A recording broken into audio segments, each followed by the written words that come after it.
مومنین سیدہ عائشہ صدیقہ رضی اللہ تعالی عنہ ارشاد فرماتی ہیں کہ ایک مرتبہ آپ صلی اللہ علیہ وآلہ وسلم میرے پاس تشریف لائے تو میں رو رہی تھی۔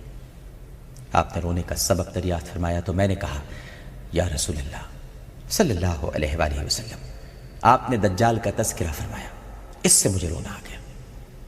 اس پر آپ صلی اللہ علیہ وآلہ وسلم نے ارشاد فرمایا کہ اگر دجال میری زندگی میں نکل آیا تو میں تمہاری طرف سے کافی ہوں، اور اگر وہ میرے بعد نکلا تو یاد رکھو کہ تمہارا رب کانا نہیں۔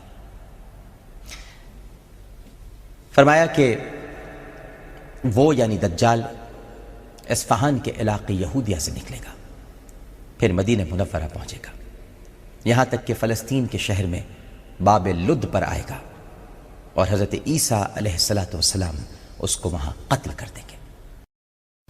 ناظرین کرام، دجال ایک ایسا انسان نما شیطان ہے جو غیر معمولی صلاحیتوں، شیطانی قوتوں اور حیوانی عادتوں کا مجموعہ ہے۔ اللہ تعالیٰ نے لوگوں کی آزمائش کے لیے اسے ایسی قوتیں عطا کی ہوں گی جو عام لوگوں کی عقل سے بالاتر ہوں گی، اور لوگ ایمان کی کمزوری اور دین سے دوری کی بنا پر اس کے دھوکے میں آ جائیں گے۔ لوگ تو ابھی آ جاتے، ابھی تو دجال نہیں آیا، لیکن پروفیسر گوگیا پاشا، پروفیسر لال، عامل بنگالی، مختلف قسم کے ناموں کی دکانیں سجا کر جو جعلی اور جھوٹے عامل بیٹھے، جو الو کا سر کاٹ کر اس کا خون نکال کے دیتے ہیں کہ جاؤ محبوب قدموں میں آ جائے گا، اس کے گھر کے باہر ڈال دو، فسادات کراتے ہیں، لڑائیاں کراتے ہیں۔ لوگ تو ان کی باتوں میں آ جاتے ہیں۔ لوگ تو ٹیلی ویژن پر جو بابا آتے ہیں اور مختلف قسم کے عملیات اور وظائف بتاتے ہیں اور بیہودہ انداز میں گندے اثرات ہیں اور گندی باتیں ہیں، کسی عالم کا کوئی لہجہ ایسا ہوگا کہ وہ گفتگو کرتے وقت یہ کہے کہ گندے اثرات ہیں؟ تو لوگ تو ان کی باتوں میں آ جاتے ہیں، ان سے تعویذ مانگتے ہیں۔ لوگ تو فائنل اور سیمی فائنل کون جیتے گا اس بارے میں قرآن سے استخارے نکلوا رہے ہیں معاذ اللہ، اور جعلی عاملوں کی باتیں سن رہے ہیں۔ علم العادات یہ کہتے ہیں کہ بھئی فلاں ہو جائے گا فلاں، لوگ تو ان کی باتوں میں آ جاتے ہیں، جبکہ یہ سب دجال نہیں ہے، یہ سب دجال نہیں ہے۔ تو جب دجال آئے گا تو کیا ہوگا؟ ہم تو ابھی سے دھوکے میں آ گئے ہیں ناظرین۔ اگر ہم جدید ایجادات یعنی جدید ترین ایجادات اور موجودہ عالمی حالات کے تناظر میں دجالی فتنے کو دیکھنا چاہے تو منظرنامہ کچھ اس طرح بنتا ہے کہ وہ ایک ایسا غیر معمولی آدمی ہوگا جو بیک وقت کئی شعبوں میں مہارت رکھتا ہوگا، انجینئرنگ، میڈیکل سائنس اور سائنس، ٹیکنالوجی اور سیاست، اور نہ جانے کن کن شعبے میں اس کو مہارت حاصل ہوگی، معیشت، اکنامکس، فائنانس، قانونی معاملات، ہر جگہ اس کو مہارت حاصل ہوگی۔ اس کی ڈکشنری میں ناممکن کا لفظ نہیں ہے، اور وہ ہر چیز کو ممکن بنانے کی کوشش میں لگا ہے۔ یہی تو بہکیں گے پھر لوگ، یہی تو بہکیں گے۔ احادیث میں ہے کہ دجال کی پیشانی پہ کاف فے رے کافارا یعنی کفر لکھا ہوگا، اور ہر صاحب ایمان شخص اسے پڑھ لے گا، چاہے وہ پڑھنا لکھنا جانتا ہو یا نہ جانتا ہو۔ لیکن ہر صاحب ایمان شخص، یاد رکھیے گا، صاحب ایمان شخص کو لکھا ہوا دکھائی دے گا، جو اس کے گرداب میں پھنسے ہوئے ہوں گے، جو اس کے مرید ہوں گے، جو اس پر ایمان لے آئیں گے، انہیں ماتھے پہ سوائے روشنی اور نور کے کچھ دکھائی نہیں دے گا۔ یہاں تو آج کل جعلی پیروں کو نورانی کہہ دیا جاتا ہے اور کہتے ہیں یہ تو بڑے نورانی پیر ہیں، دیکھیں آپ ذرا کتنا چہرے پہ ان کے نور ہے،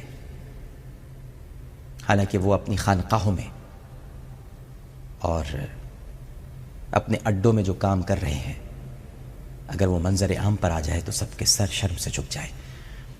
انہوں نے اصل پیروں کو بدنام کر دیا، جو سچے پیر ہیں، جن کی خانقاہوں سے صرف پیار اور محبت بڑھتا ہے، جو لوگوں کا دکھ درد دور کرتے ہیں۔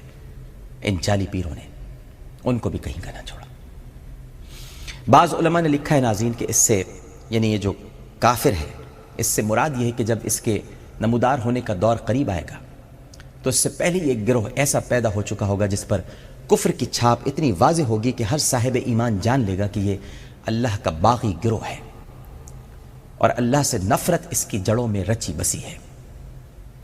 شعبدے بازیوں کے ساتھ کفر وہ شے ہوگی جو اسے فتنہ بنا دے گی۔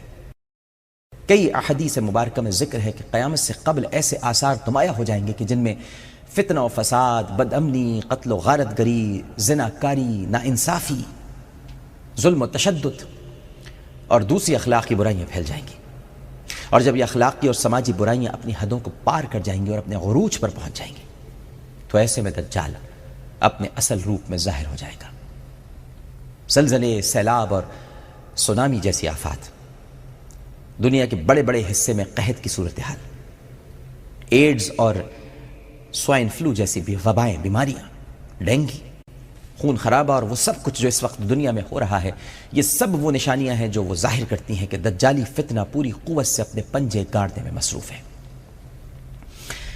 اللہ سبحانہ و تعالی کا فضل و کرم ہے کہ ہم مسلمانوں پر اور آقا کریم صلی اللہ علیہ وآلہ وسلم کا ہم سب پر یہ احسان عظیم ہے کہ اپنے امتیوں پر دجال کے حلیے کے متعلق احادیث نبوی صلی اللہ علیہ وآلہ وسلم میں بکثرت ایسی روایات ملتی ہیں جن سے اسے پہچاننے میں ہمیں کوئی دشواری دکھائی نہیں دے گی اور نہیں دیتی ہے، لیکن اس کے مکر و فریب کا پردہ اگر کسی کی آنکھوں پر پڑ جائے تو شاید وہ اسے پہچان نہ سکے۔ بالکل اسی طرح جیسا کہ آج کے دور میں بہت سی چیزیں واضح طور پر ایمانی تقاضوں کے خلاف دکھائی دیتی ہیں مگر لوگ صحیح اور غلط میں تمیز نہیں کر پاتے اور گمراہی کا شکار ہو جاتا ہے، آج بھی ہوتا ہے۔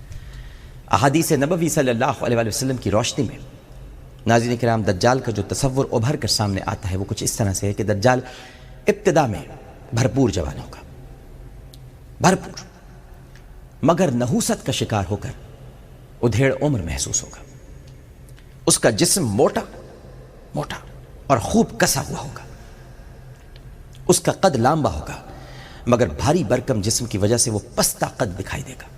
اس کا سینہ چوڑا ہوگا اور اس میں کچھ جھکاؤ ہوگا، اس کا ایک ہاتھ دوسرے ہاتھ سے لمبا ہوگا، اس کے دونوں پیروں کے درمیان فاصلہ زیادہ ہوگا، اس کی رنگت سرخ ہوگی، پیشانی چوڑی ہوگی، دانت پیدائشی ہوں گے اور ایک کان کٹا ہوا دکھائی دے گا، اس کی ناک کے نتنے چوڑے ہوں گے اور اس کا سر، پورا سر بالوں سے ڈھکا ہوا ہوگا اور بال گھنگریالے ہوں گے۔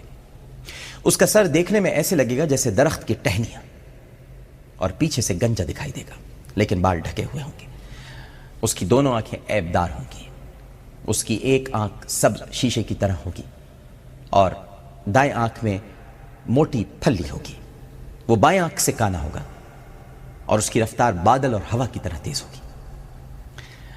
دجال کے حوالے سے جو احادیث مبارکہ میں نے ابھی آپ کے سامنے پیش کی ہیں ان میں دجال کا نقشہ اتنی وضاحت کے ساتھ نبی کریم صلی اللہ علیہ وآلہ وسلم نے پیش فرما دیا ہے کہ یقیناً ہر وہ مسلمان جس کے دل میں رائی کے دانے کے برابر بھی ایمان ہوگا وہ اسے فوراً پہچان لے گا اور اس کے فتنے سے بچ جائے گا۔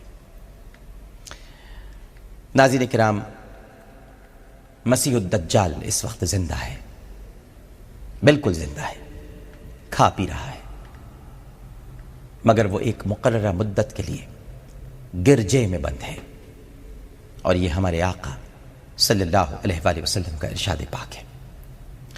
اب سوال یہ پیدا ہوتا ہے کہ یہ گرجا آخر ہے کہاں جہاں دجال روپوش ہے؟ حضرت تمیم داری کی جو روایت پروگرام کے آغاز میں نے آپ کو سنائی اس سے پتہ چلتا ہے کہ دجال ایک جزیرے پر ہے اور وہ جزیرہ سرزمین عرب سے 1 ماہ کی مسافت پر واقع ہے۔ وہ جزیرہ ہماری نگاہوں سے اوجھل ہے لیکن جب اللہ کا حکم ہوگا تو یہ جزیرہ بھی دنیا کی نظروں سے اوجھل نہیں رہے گا اور دجال بھی روپوش نہیں رہے گا اور ظاہر ہو جائے گا۔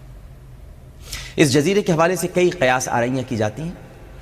حضرت تمیم داری کی روایت میں یہ بھی بیان ہوا ہے کہ دجال کا پورا واقعہ سنانے کے بعد نبی کریم صلی اللہ علیہ وآلہ وسلم نے اپنے عصا کو منبر پر مار کر فرمایا کہ دجال دریائے شام میں ہے یا دریائے یمن میں ہے، پھر کہا کہ نہیں، وہ مشرق کی جانب سے نکلے گا۔ یہ فرما کر آپ نے اپنے ہاتھ سے مشرق کی جانب اشارہ کیا۔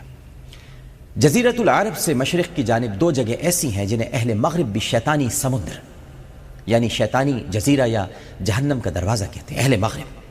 اور دلچسپ بات یہ ہے کہ ان تمام مقامات کا آخری سرا، حیرت کی بات ہے، یہ خود تحقیق ہے، گوگل پہ سے سرچ کیا جا سکتا ہے، میں نہیں کہہ رہا کہ یہ کہا جائے کہ یہ میری بات ہے، لیکن ان تمام مقامات کا آخری سرا امریکہ سے جا ملتا ہے۔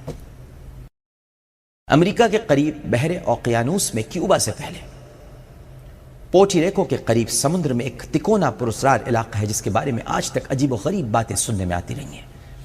زبردست تحقیق کے باوجود اب تک اس کی پراسراریت کا معاملہ حل نہیں ہو سکا۔ 5 لاکھ مربع میل پر پھیلے ہوئے سمندری علاقے کی پراسراریت یہ ہے کہ یہاں قطب نما کام کرنا چھوڑ دیتا ہے، یعنی کمپس، جسے کمپاس بھی کہتے ہیں، یہ کمپس کام کرنا چھوڑ دیتا ہے، اور یہاں بے شمار جہاز غائب ہو چکے ہیں۔ اور جب ان کا پتہ لگانے کے لیے طیارے اس علاقے کی فضائی حدود میں داخل ہوئے تو وہ بھی غائب ہو گئے۔ غائب ہونے والے ہر جہاز کی داستان سننے سے تعلق رکھتی ہے۔ اس حوالے سے پہلا واقعہ جو بیرونی دنیا کے سامنے آیا وہ 1874 عیسوی میں غائب ہونے والے پہلے بحری جہاز کا واقعہ تھا، جس میں موجود 300 سے زیادہ افراد جہاز کے کیپٹن سمیت لاپتہ ہو گئے اور جہاز بحفاظت ساحل پر پایا گیا۔ ایک مرتبہ جہاز کے تمام مسافر ساحل پر دیوانگی کے عالم میں پائے گئے۔ مسافروں کا کہنا تھا کہ جب ان کا جہاز اس علاقے میں پہنچا تو ان کے ذہن کو ایک جھٹکا سا لگا، اس کے بعد انہیں کچھ معلوم نہیں کہ وہ کس طرح ساحل پر پہنچے۔ وہ خود پر بیتنے والی داستان سنانے کے قابل بھی نہیں تھے۔ دجال کے نمودار ہونے سے پہلے حالات کس طرح سے بدلیں گے اور لوگ کس طرح سے دین سے دور ہو کر دنیاوی عیش و عشرت میں کھو جائیں گے، اس پر انشاءاللہ آئندہ پروگرام میں گفتگو ہوگی۔ ابھی تو آپ کو برموڈا ٹرائی اینگل چھوڑے جا رہا ہوں، اس پر غور کیجئے۔ یہ تکونا جزیرہ عجیب و غریب جزیرہ ہے۔ اللہ تعالی ہم سب کو دجال کے فتنے سے محفوظ رکھے۔ ہمیشہ کی طرح آپ سے یہی عرض کروں گا، ہر جمعے کو سورہ کہف کی تلاوت ضرور کیجئے۔ ابتدائی 10 آیات تو ضرور یاد کرنی چاہیے۔ یہ آیات اور یہ سورہ ہمیں دجال کے فتنے سے محفوظ رکھے گی۔ انشاءاللہ آپ سے اگلے ہفتے پھر ملاقات ہوگی۔ اپنا خیال رکھیے۔